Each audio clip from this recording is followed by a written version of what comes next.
Olá, boa noite. Você vai ver no Brasil TV de hoje. O verão termina sem praia no Rio de Janeiro. A prefeitura proíbe o banho de mar e a entrada de ônibus de turistas na cidade. Pernambuco tem fila de espera por leito de UTI e containers são instalados em estacionamento de hospital para atender os pacientes. A Polícia Federal prende em Uberlândia o hacker suspeito de vazar dados de mais de 220 milhões de pessoas.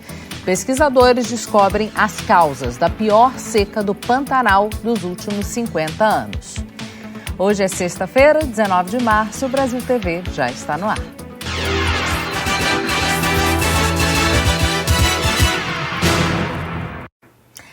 A Prefeitura do Rio vai fechar as praias da cidade no fim de semana. É mais uma tentativa de conter o avanço do coronavírus. O Diego Aidar conta pra gente.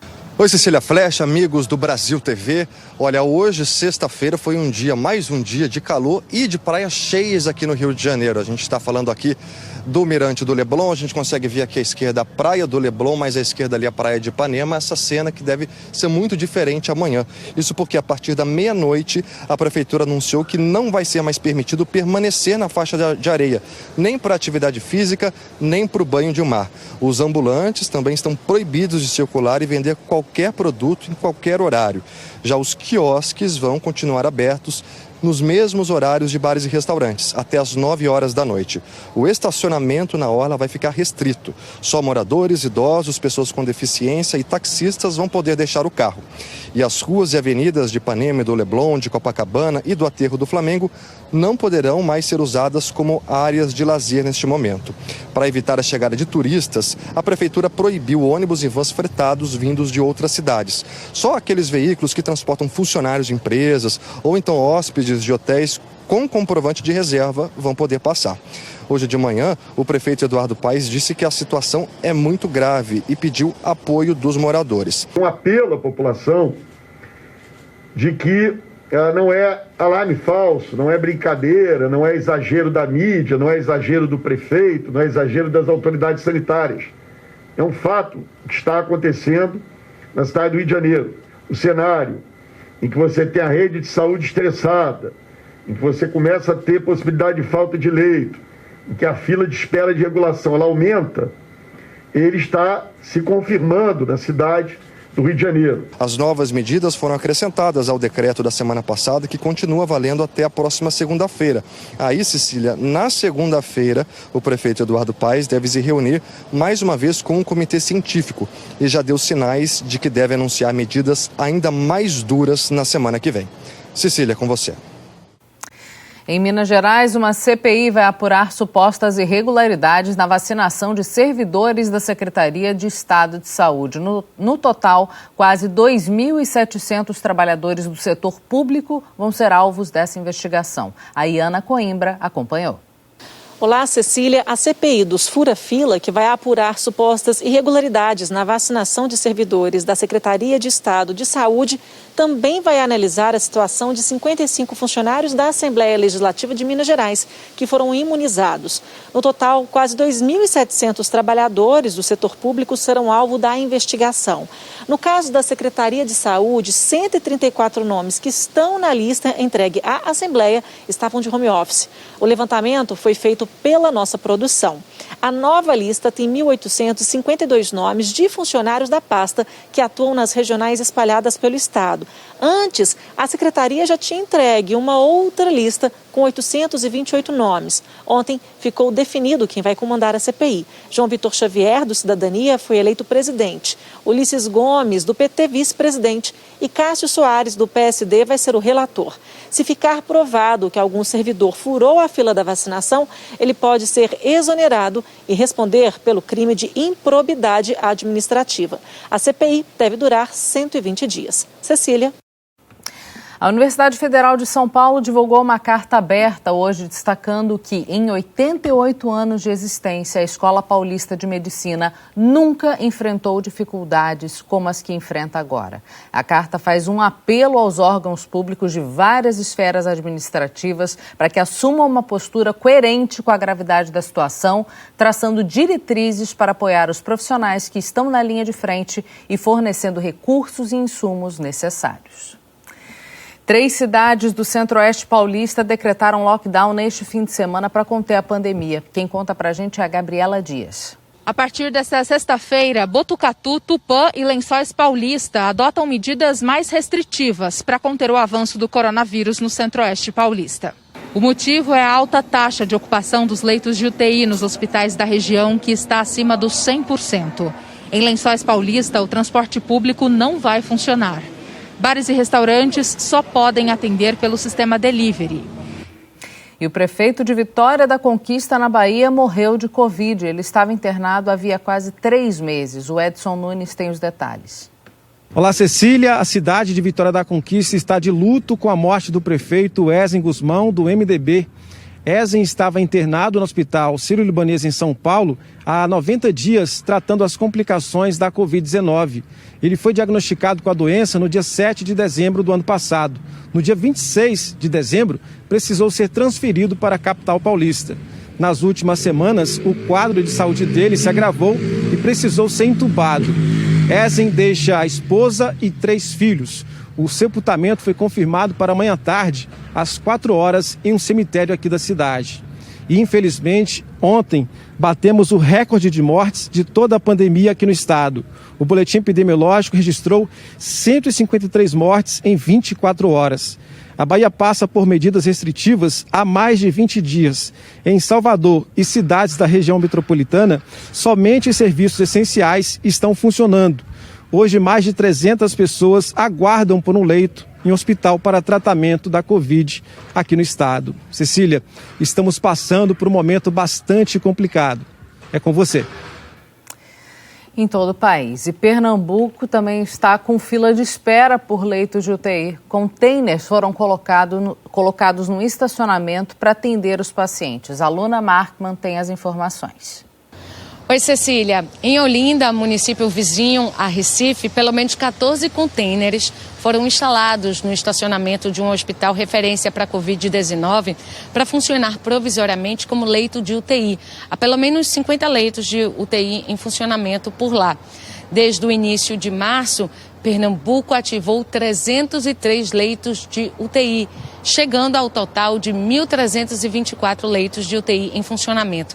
É a maior quantidade de leitos de UTI abertos em Pernambuco desde o início da pandemia. E isso não tem dado conta da procura, que está sendo muito grande. Na rede particular, a taxa de ocupação dos leitos de UTI é de 91%. Na rede pública estadual é de 96%. E esses 4% restantes não são de vagas ociosas. É que no momento em que a Secretaria Estadual de Saúde fecha o balanço, há vagas liberadas porque ou o paciente morreu, infelizmente, ou recebeu alta. Então é só o tempo para a transferência do novo paciente e não param de chegar novos pacientes. O balanço mais recente, mais atual da Central de Regulação de Leitos diz que há 201 pessoas esperando por um leito de UTI aqui em Pernambuco. A maioria delas é de pessoas adultas, há também crianças. E a morte na fila de espera por um leito de UTI já é realidade aqui em Pernambuco. Ontem a gente contou nos nossos telejornais, por exemplo, a história de Dona Josefa, de 77 anos, moradora de Timbaúba, município aqui em Pernambuco, que morreu sem o socorro necessário. Atualmente, aqui em Pernambuco, a média de mortes é de 42 pessoas por dia. E para tentar frear, desacelerar esse número, o governo do estado tomou medidas mais restritivas. Então, desde ontem, apenas serviços essenciais podem funcionar, como supermercado, padaria, posto de gasolina. Não podem abrir serviços não essenciais, como bar, restaurante, academia, shopping, comércio de rua. Tudo isso é para tentar reverter esse cenário sombrio aqui em Pernambuco. Cecília. E o Ceará está passando por mais uma onda alta de casos e mortes por Covid. A Aline Oliveira conta que lá também já tem mais de 400 pessoas na fila de espera por um leito. Olá, Cecília. A situação da pandemia segue preocupante aqui no Ceará. Há mais de 7 dias, a taxa de ocupação dos leitos públicos de UTI destinados a pacientes com Covid-19 está acima dos 90%, chegando de ontem para hoje a 95%. Segundo a Secretaria Estadual de Saúde, hoje, 846 pacientes aguardavam transferência para algum tipo de leito público aqui no estado. 481 estavam à espera de um leito de UTI e 365 estavam esperando um leito de enfermaria. O estado do Ceará segue em isolamento rígido, com permissão de funcionamento apenas para a indústria, incluindo a da construção civil, e para as atividades consideradas essenciais. O decreto com essas determinações vale até o próximo domingo. A qualquer momento, o governo do estado pode anunciar as medidas que entram em vigor a partir da próxima segunda-feira, dia 22. O Ceará já se aproxima dos 500 mil casos confirmados de Covid-19 e já ultrapassa as 12.700 mortes pela doença. Cecília. As delegacias do Sergipe estão registrando ocorrências de quem desrespeita o decreto do governo que tenta reduzir a circulação das pessoas. A Carla Suzane explica pra gente direto de Aracaju. Essa é uma das 6 delegacias em Sergipe que estão atendendo em regime de plantão desde a última quarta-feira, apenas para casos e ocorrências de descumprimento às medidas restritivas impostas pelo decreto do governo estadual. Para aqui são trazidos aqueles casos de pessoas que descumpriram, por exemplo, o toque de recolher, estavam na rua sem justificar o motivo, quem fez algum tipo de aglomeração, quem estiver na praia durante o fim de semana, já que todas as praias aqui de Sergipe estarão fechadas. São infrações que podem levar a pena de 1 mês a 1 ano de detenção e multa. Essas infrações estão previstas no Código Penal. Essa é mais uma medida que tenta aí conter a transmissão do coronavírus. E a gente sabe que se a população contribuir, mais cedo a gente consegue vencer esse inimigo tão perigoso. Eu volto com você no estúdio.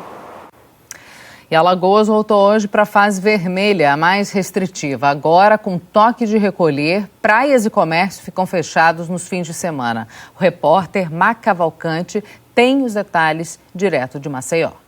Olá, Cecília. A partir de hoje está proibida a circulação de pessoas nas cidades alagoanas, das 9 da noite às 5 da manhã, exceto se tiver alguma necessidade essencial. Durante a semana, shoppings e lojas de rua vão funcionar com horário reduzido, com proibição de abertura nos fins de semana. Já bares e restaurantes estão autorizados a funcionar apenas nas modalidades delivery e pegue e leve.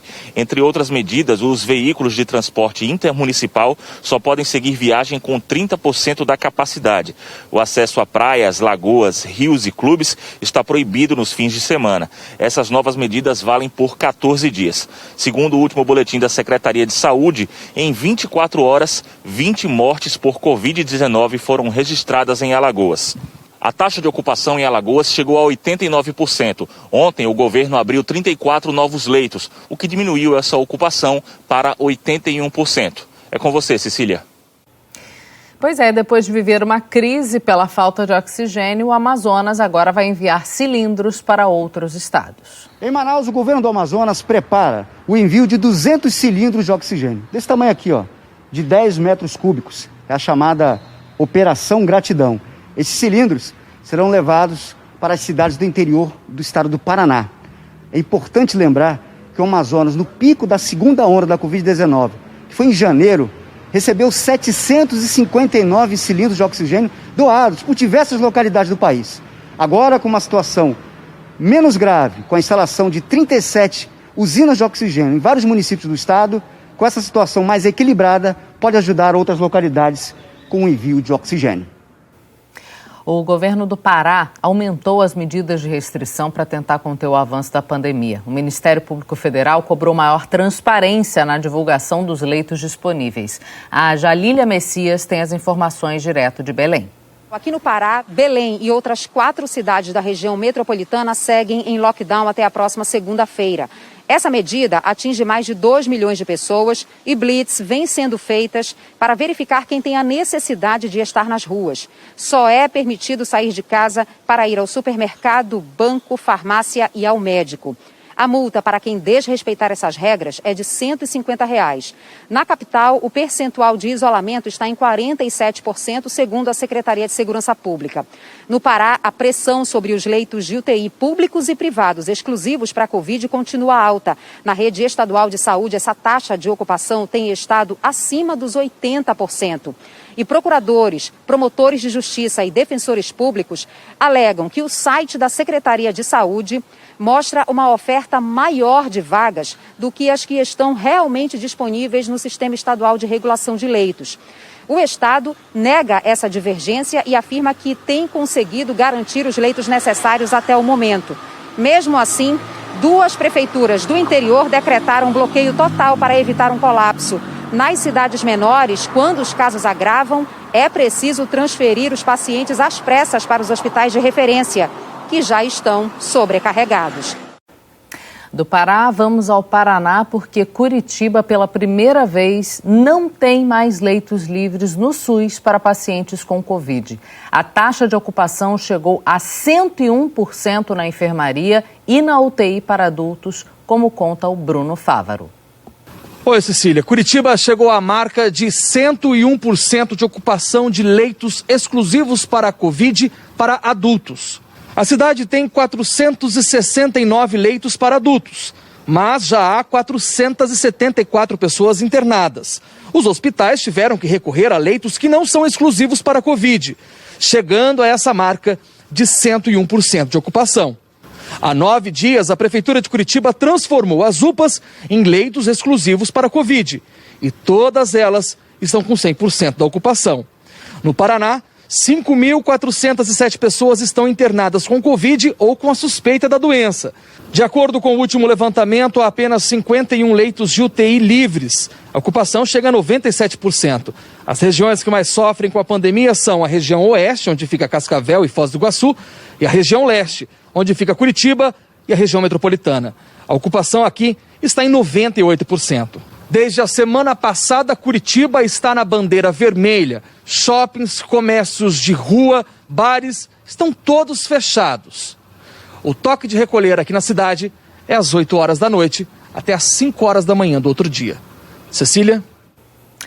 E Santa Catarina vai ter novas restrições a partir de amanhã. O horário do comércio de rua foi reduzido. Bares e restaurantes vão ter que fechar mais cedo, como explica agora o Jean Halp.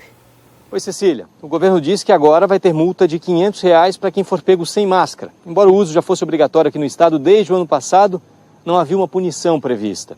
Essa é uma das medidas. Pelo decreto que entra em vigor amanhã e vai até o dia 5 de abril, fica proibido o funcionamento de casas noturnas, a realização de shows e eventos sociais. Também estão suspensos congressos, palestras, seminários, feiras, leilões e exposições. Nos setores de comércio e serviços, vai ter limite de ocupação de 25% e um escalonamento de horários. O comércio de rua vai funcionar das 8 da manhã às 5 da tarde, os shoppings das 10 da manhã às 10 da noite, assim como bares e restaurantes. Aqui no estado, a situação é extremamente grave e o sistema de saúde já não dá mais conta. As UTIs estão lotadas desde o dia 3 de março. Embora tenham recebido atendimento médico, nas últimas semanas pelo menos 168 pessoas morreram enquanto aguardavam por um leito de UTI. Cecília. No Centro-Oeste, a Prefeitura de Campo Grande decidiu antecipar feriados para tentar reduzir a circulação de pessoas. A partir da próxima segunda-feira, todos os serviços não essenciais estarão fechados. A Graciela Andrade tem as informações. Oi, Cecília. A partir da próxima semana, serviços não essenciais não vão poder funcionar. A Prefeitura de Campo Grande decidiu no fim da tarde de ontem que a partir de segunda-feira agora, dia 22, vai adotar medidas mais restritivas. Somente serviços essenciais vão poder funcionar. Para não prejudicar o setor produtivo, o trabalhador que folgar nesses dias poderá trabalhar em feriados municipais deste ano e de 2022. A Prefeitura da capital diz que a medida não se trata de um lockdown, e sim de medidas mais restritivas. O objetivo é salvar vidas, é a saúde pública, que é um bem coletivo. E nesse ponto, todos nós temos que nos alinhar. Não só o município, a prefeitura, o prefeito, os gestores, mas também toda a sociedade, num ato conjunto e consensual, para nós evitarmos problemas mais agravados no futuro. E hoje completou um ano do registro do primeiro caso de Covid em Mato Grosso. De lá para cá, o estado já tem mais de 6 mil mortos pela doença, fila de espera por leitos de UTI e pouco mais de 3% da população vacinada. O José Pereira traz o balanço agora para a gente. Olá, Cecília. Aqui em Mato Grosso, a pandemia completa um ano com a triste marca de mais de 6.500 mortes causadas pelo vírus. Hoje são 136 pessoas que aguardam por uma vaga em um leito de UTI que tem o tratamento exclusivo para pacientes com a Covid-19. Todos os hospitais, públicos e particulares, estão lotados. O primeiro caso de Covid-19 registrado no estado foi no dia 19 de março de 2020. O início da pandemia foi marcado pela falta de equipamentos de proteção individual para os profissionais da saúde e também de insumos. Um ano depois, foram mais de 280 mil pessoas infectadas pelo coronavírus. A esperança de cada mato-grossense é, claro, com a vacina. Mas até o momento, apenas 3,6% da população foi vacinada. Cecília, volto com você. A seguir, a Polícia Federal prende em Uberlândia o hacker suspeito de vazar dados de mais de 220 milhões de pessoas. E pesquisadores descobrem as causas da pior seca do Pantanal dos últimos 50 anos. O Brasil TV volta já.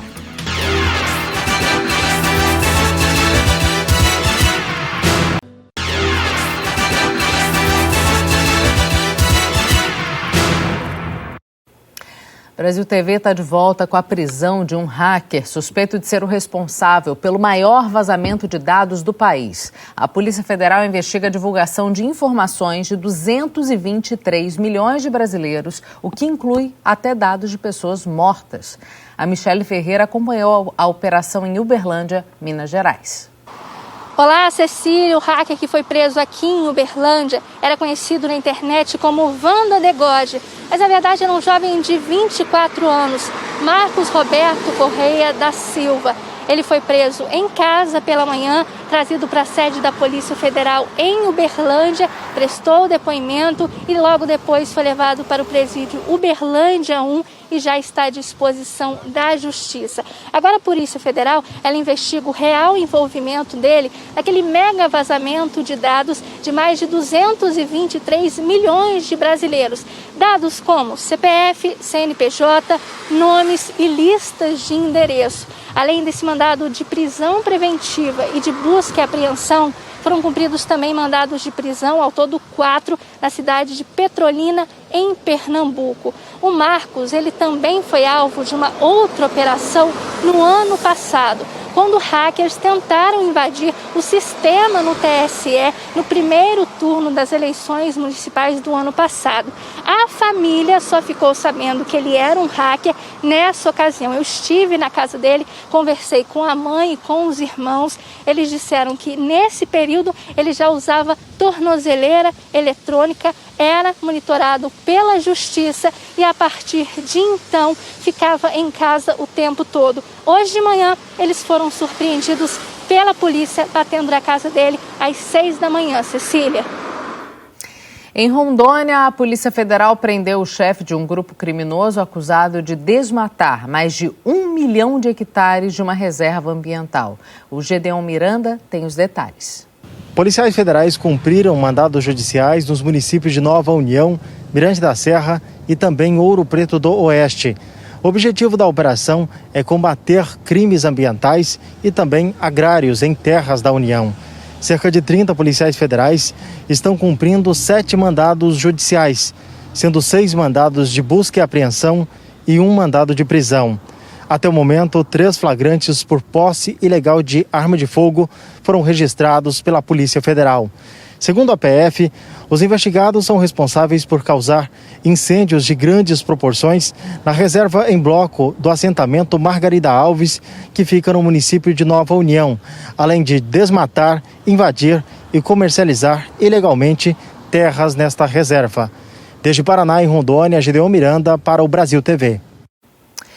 E pesquisadores do Centro Nacional de Monitoramento e Alerta de Desastres do INPE e da Universidade Estadual Paulista identificaram as causas da seca extrema que afetou o Pantanal no ano passado. Foi a pior estiagem registrada no bioma nos últimos 50 anos. Um fenômeno meteorológico natural similar ao que ocasionou a crise hídrica no estado de São Paulo entre os anos de 2014 e 2016 também foi responsável pela seca extrema que passou o Pantanal entre os anos de 2019 e 2020. A pior seca dos últimos 50 anos, foi o que apontou o estudo. Segundo os pesquisadores, a seca recente no Pantanal foi causada por um fenômeno que se chama de bloqueio meteorológico, caracterizado pelo surgimento de uma área de alta pressão que impediu a formação de chuva em toda a região do centro-oeste da América do Sul. Consequentemente, a temperatura ficou muito alta e a umidade relativa muito baixa. O uso do fogo para limpar o terreno para a pecuária contribuiu para aumentar os focos de incêndio na região, que ficam mais difíceis de serem combatidos em razão da falta de chuvas. Os pesquisadores usaram uma ampla gama de fontes para justamente conseguir chegar até esses dados. Nós conversamos com José Marengo, ele que é o pesquisador e coordenador do estudo, e traz agora para a gente mais detalhes sobre os resultados dessa pesquisa. Esse estudo mostra realmente que a situação de seca, que piorou em 2020, já tinha começado em 2019. O verão de 2019 e 2020 choveu bastante menos que o normal, e isso se refletiu em níveis do Rio Paraguai muito baixos, e isso aumentou o risco de fogo. Ainda de acordo com Marengo, não é possível afirmar por agora se nos próximos anos o Pantanal vai enfrentar ainda grandes secas como vivenciou no ano passado. Mas que para isso não acontecer, realmente precisa chover muito no nosso bioma. Vamos torcer para isso, né? O Brasil TV fica por aqui. Você vai ter outras notícias logo mais no Jornal Nacional às 20h30 da noite, horário de Brasília. Uma ótima noite a todos e um bom fim de semana.